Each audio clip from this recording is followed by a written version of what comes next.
Bonjour à tous, aujourd'hui je vais vous parler du jeu des bâtonnets. Le jeu des bâtonnets, c'est un jeu que vous connaissez peut-être déjà parce qu'il a été rendu célèbre par l'émission télévisée Fort Boyard, où c'était une des épreuves à laquelle pouvaient être confrontés les candidats.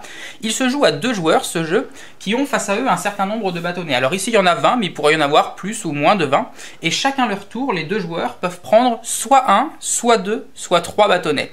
Le but du jeu, c'est de ne pas prendre le dernier. Celui qui prend le dernier bâtonnet a perdu. Par exemple, la partie peut se dérouler comme ceci. Là, le premier joueur prend 3 bâtons, puis le suivant en prend aussi 3. Ensuite, on en prend 1, puis 2, puis 3, puis 2, puis 2. Puis là, le joueur qui n'a pas commencé, le deuxième joueur, prend 3 bâtonnets et laisse le dernier bâtonnet au premier joueur qui est obligé de le prendre et qui donc, ici, a perdu la partie.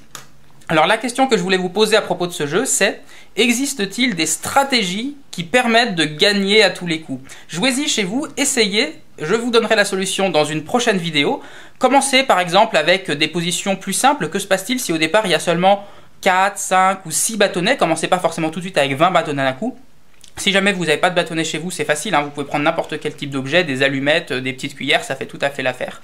Et puis, si vous arrivez à trouver la stratégie gagnante pour ce jeu-là, qu'en est-il des variantes? Que se passe-t-il si, au lieu d'avoir le droit de prendre soit 1, soit 2, soit 3 bâtonnets, les joueurs ont le droit à chaque tour de prendre par exemple soit 1, soit 2, soit 4 bâtonnets, mais pas 3? Est-ce que là encore on peut trouver des stratégies gagnantes? Est-ce qu'on peut réfléchir à la manière optimale de gagner à ce jeu? Voilà la question que je vous pose et je vous donnerai la réponse dans une prochaine vidéo dans quelques jours.